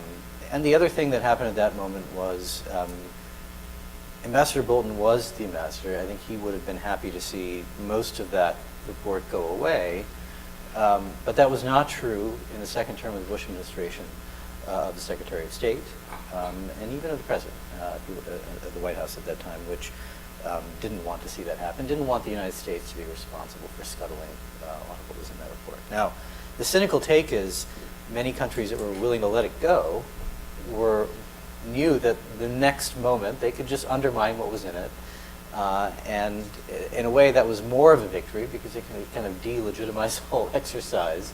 And as you know better than anyone else, Richard, I mean the track record of consensus on the responsibility to protect is patchy at best. Yeah, I've been asked that question before, and my take is it was a different time. Thank you. I don't want to lose the opportunity to hear some questions, thoughts from our audience. Thank you for staying with our lengthy program and those still following on live stream. We have a question in the front. We'll ask you to use the microphone so they can hear you on live stream, to mention your name, any organizational affiliation. At the end of our program, as we wrap up, and we'll keep to our 2:30 finish up time, we'll have some other initiatives, announcements to make on upcoming programs and things you should know about from the UN Foundation as well as Stimson. Please introduce yourself. Well, thank you all. My name is Mindy Reiser. I'm vice president of an NGO called Global Peace Services USA. I'm also involved with a number of other civil society organizations, and my comment has to do with that. One of the organizations I'm part of is the Science and Human Rights Coalition of the American Association for the Advancement of Science. That's AAAS, a major and prestigious organization. I think that we really need to think about how the voices of people in the various professions can be magnified internationally. And that leads to another comment. I'm a graduate, among other things. I have a PhD, but I also have a degree from the Columbia University School of Journalism. We are finding our journalists under siege. I don't need to reference what's happened just over the past couple of weeks. Without a free press, all these initiatives, all these wonderful ideas will go nowhere. They will be limited to a small circle.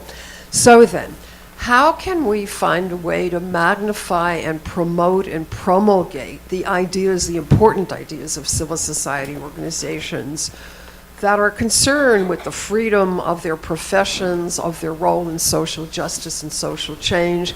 How can we harness that to a free press?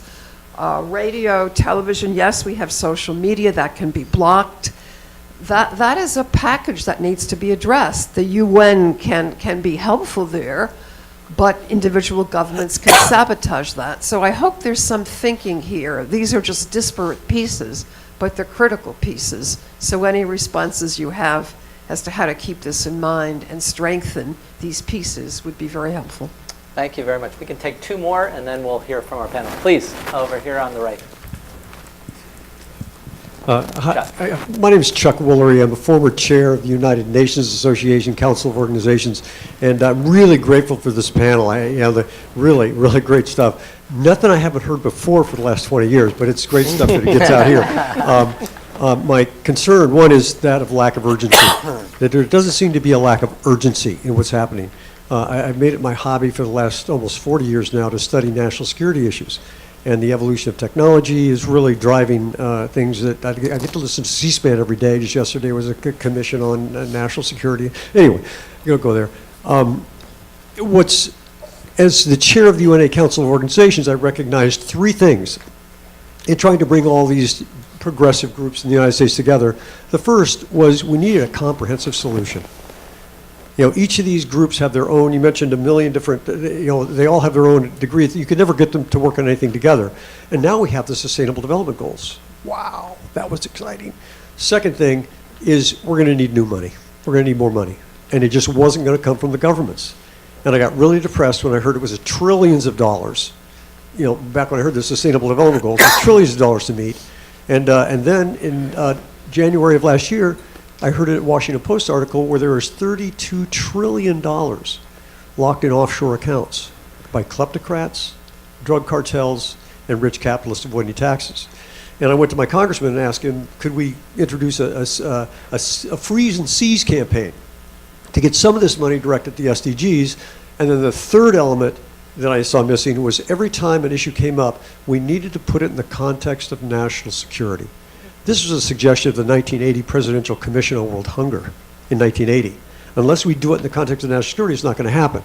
And so it looks like from everything I hear on C-SPAN about all the things we need to change in our government, the word that keeps coming up is resilience. What that tells me is, they also say we need a whole of government approach, we need a comprehensive approach. When they use the word resilience, what they're saying is, we're not going to be able to stop this stuff. It's going to happen. Get ready, get prepared. We're going to have to recover from it. And like you were saying, the costs of doing that is unsustainable. It can't go on. We have to look at what's needed, not what's politically feasible. Stop there. Thank you very much. Please, Ed, in the front row. Thank you very much. I'm Ed Elmendorf, formerly with the UN and the World Bank, and now with the UN Association.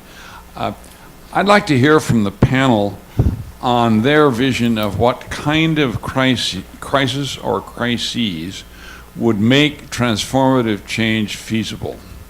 It was only the crisis of World War II that made it possible to create the kind of structure of international organizations that were created from 1945 to 1950. And without, to my mind, some major significant worldwide crises, I doubt that transformative change will be feasible. So I'd like to hear from the panel on what kind of crisis they would see. Thank you. Thank you. We'd like to take all the questions at this time so that we can make sure everybody gets a chance. Please, in the back here, and then we'll just go from right to left in the room. Thank you very much. I'm Mason Werf. I study around the corner here at Johns Hopkins Science. Thank you very much for your diverse insight. We heard a lot about very interesting sweeping reform and the barriers to that.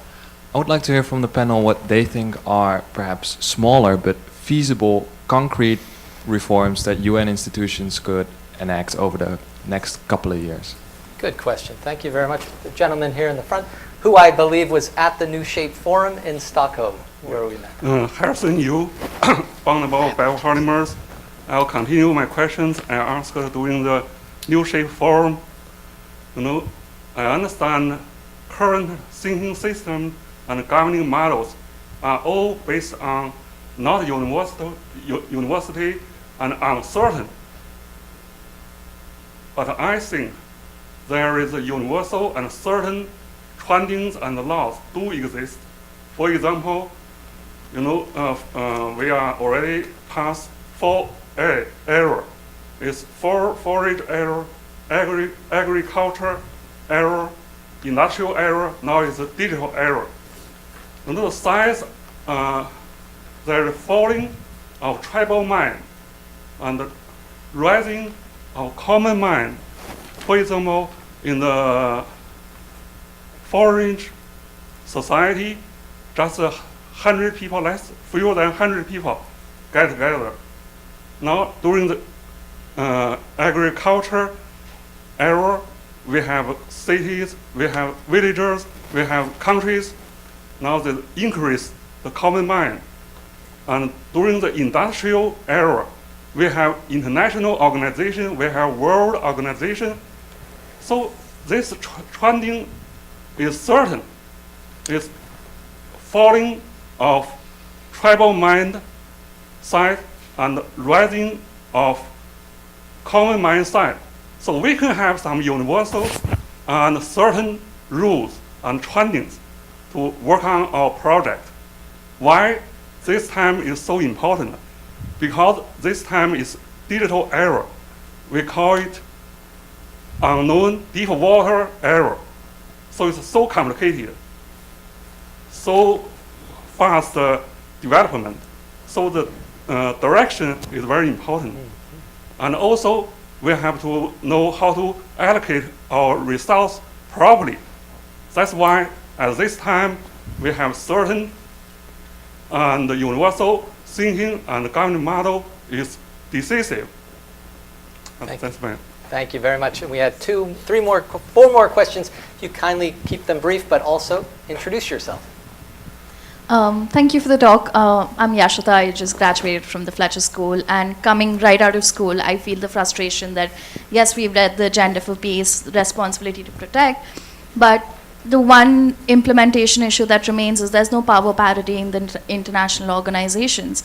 And Kate and Brett, I'd like to hear from you on, yes, a lot of the international programs today are just participation trophies. Thank you for showing up but not doing the job in terms of SDGs. How can that realistically be addressed? Because that's what we need. We can't just have the West dominating the entire sort of narrative about what the solutions and how they should be implemented. So how can it actually be made inclusive as opposed to just on paper? Thank you. Great. And when our panelists thinking about choosing one or two questions to give brief answers, and of course people have a chance to talk afterwards as well. Please introduce yourself. Hi, I'm Rachel Carrillo. I've been a volunteer with UNA USA, and I've been a volunteer on the board with UNA Boulder. I'm currently just floating in my volunteer duties, I think. But my question's kind of a follow-up to yours. It's a two-part question, and the first part has to do with innovation. Kate, you talked about innovation and in this context of, really rewarding these outside-the-box thinkers. What are some of those programs looking like, or what are the ideal ideas that are coming forward that are innovative? Because it still seems to me, perennial volunteer, but from the NGO sector and a writer, we all have more than one life.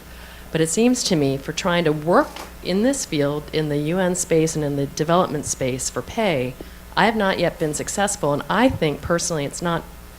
I think it has to do with a very closed, non-inclusive group. It's very elite across the board. How do you innovate if everyone's coming kind of from the same context and background and series of makings of policy?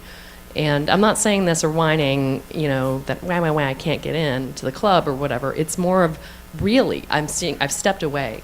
That's where my volunteer duties have faded a bit. I've stepped away because I don't see the innovation.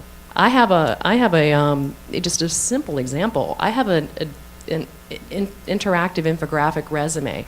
How are you recruiting the best of the best and the most innovative of people at these incredible agencies and institutions aren't able to even accept that or know what to do with it? I mean, that's a simple thing. We're a visual society.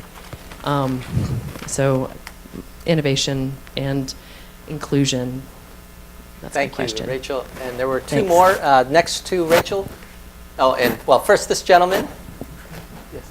My name is Gordon Johnson, and I'm retired military and also a member of the UNA-NCA. My question is, what is being done to counter the growing Chinese influence economically and militarily in Africa. They've set up their first overseas base in Djibouti, East Africa. Chinese businessmen are all over Africa making trade agreements. African college students that used to come to Europe and the United States are now going to China for training. So what is being done to counter that? Thank you very much. And finally, in the back of the room, and then we'll hear from our panel. Hello, my name is Jonah Whitcamper. I run an organization called Nexus, which is a global network of young philanthropists and innovators. I actually have a proposal for a solution that's a little bit radical. I am in the process of building an association of global governance philanthropies. I'm trying to bring more philanthropic money into the space. Here's the proposal. All of you guys saw the rise of the Bitcoin and then the rise of Ripple, which was a corporate-owned cryptocurrency. This phenomenon demonstrates the interest of the global financial market in speculating about an alternative global financial offering. If there was a global civil society offered and minted cryptocurrency that B corporations accepted and that online activists could become citizens of, then it could create an alternative global online currency. It could be something that everyone in the world could use to do business with each other. You could have a Tobin tax, which would pay for global governance issues, tragedy commons issues like carbon sequestration. And it could be administered by an online world citizens parliament. The Nexus network that I represent has over 150 young people from over 150 billionaire families involved. We've got 40 chapters around the world. We have about 4,000 members. This is an idea that I'm driving this network into. If you don't believe any of this stuff, look at the website nexusglobal.org and this proposal for this alternative global currency, worldfuturecoin.org. Thank you. Thank you so much, Jonah. Great to see you again after some time. We will now hear from our final comments and then encourage people. Was there one more question in the front? But we'll have a chance to talk directly with the panelists when we conclude our program. I'm going to encourage Augusta to take the last question, given your background in finance and initial thoughts on cryptocurrencies and being able to address global public goods and challenges in the world today. But I'm going to ask my colleague Megan and myself. We had some announcements about current initiatives. We're going to weave those announcements into our responses, especially on issues of civil society engagement, what can be done in the near term. But please, starting from far right to Brett on the far left, to share one or two thoughts based on what you've heard today. Please. Sure. I'll very briefly address three of the questions. So on science and journalism, right? Science and journalism are about, at their essence, they're about the notion that there is an independent source of authority beyond the state, right? We believe in truth. We believe in the pursuit of truth. That's what journalism is about. That's what scientific inquiry is about. We have a fundamental conflict of values when it comes to that point with authoritarian regimes. So that is precisely why you have a crackdown on civil society all over the world, because they don't want an independent source of authority. And they have seen that they can often be very powerful in mobilizing against particular policies of the state. So the question for all of us then is, are we who live in open societies and value independent sources of truth going to band together against authoritarian states who are trying to crush it? That's a choice that we're going to make. Or is India going to decide that it's no longer committed to non-alignment, right? It's committed to this, right? And preventing those kinds of encroachments on their open society, right? I would say we have somewhat of a consensus, right? In Europe, we have a consensus here. It's under threat for obvious reasons, but that is, when we talk about a liberal international order, it's kind of goopy and inchoate. This is the core question. Are we who believe in open societies going to band together and stand up for them and counter efforts by authoritarian states? And the reality is, it's not that we don't have to necessarily promote those things in their states for it to be threatening. It's threatening because of who we are, because we believe in those things, because we have the New York Times, which is going to write stories about corruption in the Politburo. That's inherently threatening to the Chinese regime. We should all acknowledge that. That's not US government policy. That's just who we are, unless we're going to change that about ourselves, right? So that is at the core of many of these conflicts, I think, about global governance itself. On transformational change, I agree with you that we're not going to get any major revamp short of some sort of cataclysm, and that is why I think many of us believe our duty is to figure out how we prevent that cataclysm. If we get to a stage where that happens and then we're reinventing global governance, then so be it, and we should have thought about it before. I agree with that. But I think our first duty is to try to prevent that from happening. The last question on China, I mean, this goes to a question about China's development projects writ large, One Belt, One Road. Africa is a part of that. I think there's sometimes an instinct just to say we must counter everything they do.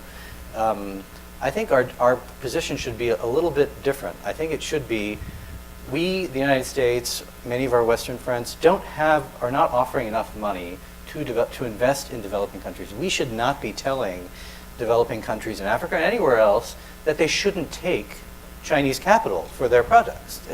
There's not enough development money to go around. I think we could all agree on that. What we can say, though, is that we should object to coercive terms, getting ports under coercion, bribing senior officials in governments in order to get the deals done. We ought to be working together to expose tactics like that and to make sure that the deals are fair. That probably won't work for many Chinese development projects because there are strategic aims embedded in them. They're not just about pure investments. Thank you, Barry. Investor. Again, very briefly, a couple of people raised the issue of resources, and there was an IMF study a couple of years ago which tried to quantify how much money we're spending every year on subsidizing energy. Natural gas, gasoline, carbon, electricity, and the figures are astronomical. It comes to something like $5.5 trillion per year across the planet. So there is obviously a huge waste of resources in the world today. And as an economist, I think of the opportunity cost and how, for instance, the elimination of these regressive subsidies, the implications that it would have for income distribution, for climate change, and so on. So that obviously is a very important issue, and it's something that we are looking at in the context of our project.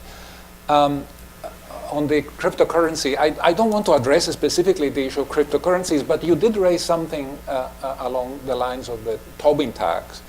I'm not necessarily proposing a Tobin tax here, but one can actually update the calculations that were done at that time in terms of the revenues that would be generated by a very, very small tax. In light of developments in the financial markets over the last 20 years since Tobin made the proposals. And our calculations are that a very, very small tax could generate something like $600 billion per year on an annual basis. Again, this comes back to the issue of resources. We often think that the reason why the UN has a meager budget is because countries are resource constrained. Well, there are actually pockets of resources there that are huge and that involve a huge amount of waste. I do want to say just a couple of words on your question, a couple of questions, lack of urgency and what will it take for transformative change to take place.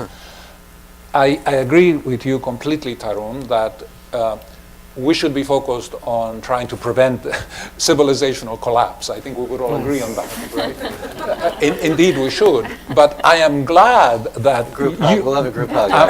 I'm glad that you said it. I'm glad that you said it, and obviously I agree with you that we need to be thinking about what will actually take the place of the current system in that, let's say, low probability, unlikely scenario. Otherwise, if we don't do the thinking now, we're not being responsible, really.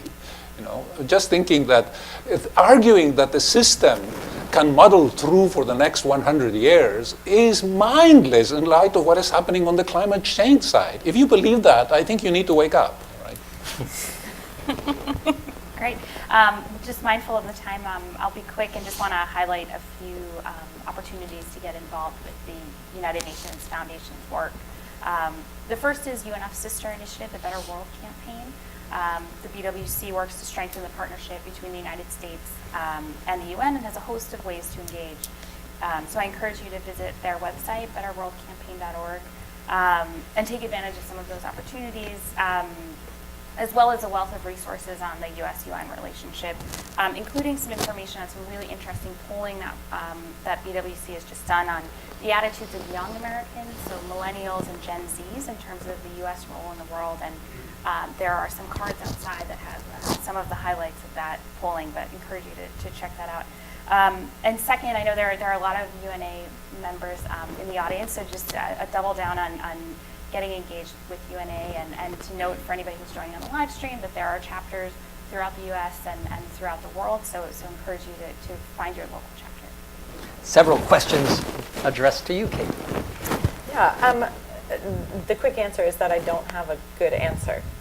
But there are a lot of these, I mean, let's be honest, but there are a lot of these that are related. So looking at the question of power parity and kind of the East-West dichotomy there, China in Africa, the influence and what we do to counter that, and also relating to the question of shrinking space. A lot of this comes down to values and righteousness, and we have different prerogatives, and different societies value different things, and you can see that coming out in how they choose to organize their societies and how they choose to lead. And that's a conflict that's not going to go away. Related to what Tarun said, I don't think that anybody should be telling African nations that they shouldn't be accepting aid, but we have to find a balance between China will assert itself, and there are other powers who will assert itself, and eventually the US's power will in some ways dwindle. And that's an eventuality that's going to happen. The question is what we do about it. And it's not necessarily that we can prevent it from happening, but can we find a way to do this productively so that people with different values and societies that want to lead in different ways don't take away the core of what we as an international community have agreed on. And there are some things that we have agreed on. And I think with shrinking space, how do you empower civil society when freedom of the press is being attacked? If we had an answer to that, we wouldn't be where we are right now. I don't think anyone sitting here can give you an easy answer to that question. But if we continue to resource civil society organizations and those who have the power to listen to them in those types of environments, continue to do so, that's probably the best thing we can do in the meantime. Related to the question about what type of crisis do we need, we are something of a societal alcoholic. We have to hit rock bottom. I hope that's not true, but it's not out of the question that World War III is around the corner, and I agree with Augusto. It's something we need to think about in case that should happen. Brett. I also am not rooting for global catastrophe. Don't think anybody really should be. I do have a question about some underlying assumptions here. Why is it when we're talking about resolving problems that it inevitably leads us to in the direction of concentrating authority and resources at an ever higher level? I think we need to question that. I'm a small C conservative. I like local government. I like democracy at the lowest level. I think that government is most responsive when it is at the local level. To the extent possible, we should be devolving power down, not power up. I think that this is an assumption that we need to take a look at. The idea that we're subsidizing energy, I agree. I am a free market guy. I like to get rid of subsidies. But the presumption is that subsidies used in one place are inefficient, but then we should take that resources and subsidize something else is not necessarily logically consistent, in my opinion. We need to be talking about maybe, you mentioned how kleptocratic governments have taken resources and put them in offshore accounts.